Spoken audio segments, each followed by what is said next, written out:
জলজ্যান্ত voter হয়ে গিয়েছেন মৃত। মৃত ভোটার দিব্যি বেঁচে আছেন তালিকায়, কারো নামে ভুল তো কারো পদবিতে। এসআইআরে খসড়া ভোটার তালিকায় ভুল ভুলাইয়ায় দিশেহারা সাধারণ মানুষ। এইসব ভুলভ্রান্তি শোধরানো যাবে কি করে? ভুলের জন্য কি শুনানিতে ডাক পড়বে? কবে থেকে শুরু হবে শুনানি? উত্তর নেই কারো কাছে। সূত্রে খবর, শুনানি শুরু হতে পারে বড়দিনের পর। শুনানি পর্ব শুরুর আগে বিএলও অ্যাপে নতুন সংযোজন নিয়ে শুরু হয়েছে বিতর্ক। সূত্রের খবর, আপাতত এইসব বানান ভুল শুধরে নিতে হবে বিএলও অ্যাপে। নামের বানান, পদবীর ভুল শুধরে দেবেন বিএলওরাই, এবং সেই ভুল সংশোধন করার পর তাদেরকে নির্দিষ্ট ফর্মে দিতে হবে মুচলেকা।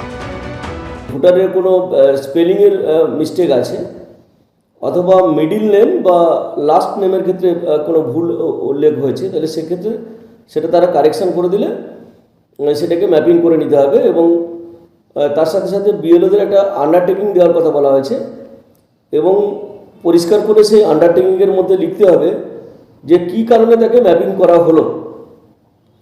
তার মানে এই যে 30 লক্ষ লোকের নাম যেগুলো আনম্যাপড হয়েছে আর কি, যাদেরকে 2002-এর সঙ্গে লিঙ্ক খুঁজে পাওয়া যায়নি, সেই লিঙ্কটা যদি হার্ড কপি পাওয়া যায়, সেই হার্ড কপি সহ সব কিছু কিন্তু তাদেরকে বিএলও অ্যাপে আপলোড করে দিতে হবে।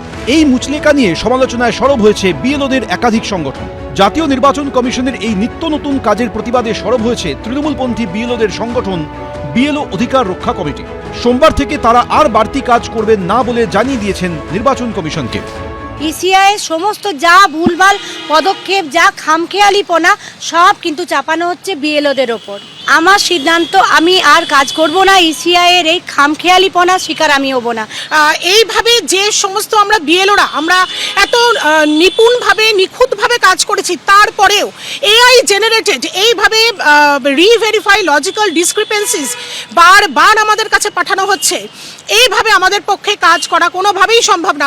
নির্বাচন কমিশনের বিরুদ্ধে খামখেয়ালিপনার অভিযোগে আগামী সোম এবং মঙ্গলবার সিও দপ্তর ঘেরাও ও প্রতিবাদ কর্মসূচি নিয়েছে বিএলও অধিকার রক্ষা কমিটি।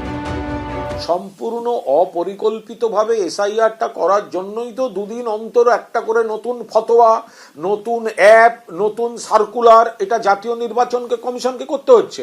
এতে যতবার যত নতুন সার্কুলার আসছে তত প্রমাণিত হচ্ছে যে বিজেপির চাপে তড়িঘড়ি করে অপরিকল্পিত, হঠকারী, অদূরদর্শী প্রক্রিয়ায় এই এসআইআরটাকে চাপিয়ে দিতে গিয়ে বিপত্তি বাঁধিয়েছে নির্বাচন কমিশন। যে বিএলওরা খুব ভালোভাবে কাজ করেছে, কিছু সংখ্যক বিএলও তারা বিভিন্নভাবে তৃণমূলের আশ্রিত রয়েছে, তারাই এই ধরনের কথা বলছে। কারণ যাদেরকে ওপর থেকে প্রেশার দেওয়া হচ্ছে যে বিভিন্ন লোকেদের নাম যেগুলো বাদ দেওয়া হয়েছে সেগুলোর নামগুলোকে আবার ঢোকাতে হবে, এই জন্য এই কয়েকটা বিএলও শুধুমাত্র তৃণমূলের চাপে পড়ে এটা করছে।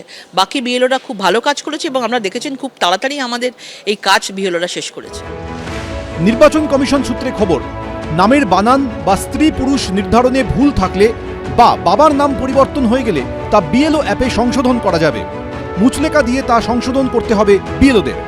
সাধারণ মানুষের সুবিধার জন্য বিএলওদের খাটতে হবে। এদিকে খসড়া তালিকার ভুল সংশোধন ঘিরে যখন তরজা তুঙ্গে, তখন নথিতে ভুল থাকায় আতঙ্কে এক প্রৌঢ় আত্মঘাতী হয়েছেন বলে অভিযোগ। মৃতের নাম ভাস্কর মুখোপাধ্যায়। হুগলির চন্দননগরে বাড়ি হলেও তিনি আউশগ্রামের কল্যাণপুরে থাকতেন। পরিবারের দাবি, ভোটার কার্ডে ভাস্করের বাবার নাম পঞ্চাননের জায়গায় সুবিমল হয়ে যায়। হিয়ারিংয়ে গিয়ে কি বলবেন, কোন নথি দেবেন, সেই আতঙ্কে তিনি আত্মঘাতী হন বলে পরিবারের অভিযোগ। রুমা পাল ও কমল কৃষ্ণ দে, এবিপি আনন্দ। জীবিত ভোটার রাতারাতি মরে ভূত, আবার বেঁচে থেকেও বেঁচে থাকার প্রমাণ দিতে হচ্ছে। খসড়া তালিকায় মৃত দেখে নিজের সৎকার করতে শ্মশানে গিয়েছিলেন তৃণমূল কাউন্সিলর। কেউ আবার পুরসভায় হাজির হন নিজের ডেথ সার্টিফিকেট তুলতে। জীবিত ও মৃতর এই ভ্রান্তি বিলাসে ভূতের সংজ্ঞাই পাল্টে দিয়েছে রাজ্যের খসড়া ভোটার তালিকা। উত্তর 24 পরগনার নৈহাটির পূর্ব জেঠিয়ার বাসিন্দা সোমেশ্বর কর্মকার। বৃদ্ধের দাবি, 2002 সালের তালিকায় তার নাম ছিল, বেশ কয়েকবার ভোটও দিয়েছেন, কিন্তু এবারের তালিকায় তিনি মৃত। মৃত বলে ঘোষণা হয়েছে, তাহলে আমি শ্মশানে চলে যাই, আমাকে টাকা পয়সা দিয়ে দিক, আমার সংসার চলবে কি করে। খসড়া ভোটার তালিকায় গড়মিলের অভিযোগ ঘিরে শুরু হয়েছে রাজনৈতিক তরজা। মৃত এসছে না, তাকে মৃত বানিয়ে দেওয়া হয়েছে। বিজেপি সরকারের নরেন্দ্র মোদীর কথায় নির্বাচন কমিশনার চলছে। নরেন্দ্র মোদী, অমিত শাহরা বলে দিয়েছে পশ্চিমবাংলা থেকে 1.5 থেকে 2 কোটি মানুষের নাম ভোটার তালিকা থেকে বাদ দিতে হবে, তাহলে তারা নাকি ক্ষমতায় আসবে। নির্বাচন কমিশনার ময়দানে নেমেছে। ময়দানে নেমে যে মানুষগুলো হাঁটাচলা করে বেড়াচ্ছে, কাজ করছে, সেই মানুষগুলোকে মৃত ঘোষণা করে দিল। প্রথম দিন থেকে এই সরকার, মমতা ব্যানার্জি সরকার, এসআইআরকে নিয়ে বিরোধিতা করছে। এই যে লোকটা মারা গেছে জ্যান্ত থাকা সত্ত্বেও, তা এই দোষটা কার? এটা তো বিএলওর দোষ। বিএলওটা কে?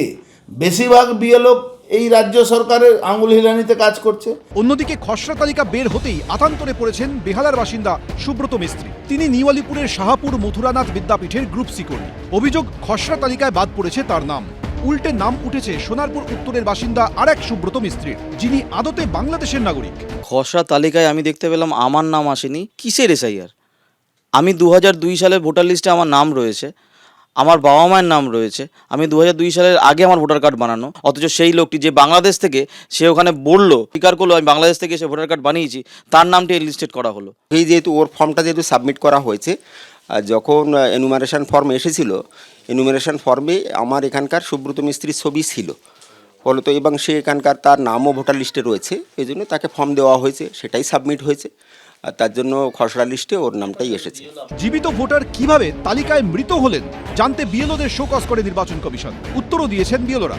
কমিশন সূত্রে খবর, ওইসব উত্তর জাতীয় নির্বাচন কমিশনে পাঠানো হয়েছে। রুমা পাল, সমীরণ পাল ও পার্থপ্রতিম ঘোষ, এবিপি আনন্দ। এবিপি আনন্দ, এগিয়ে থাকে, এগিয়ে রাখে।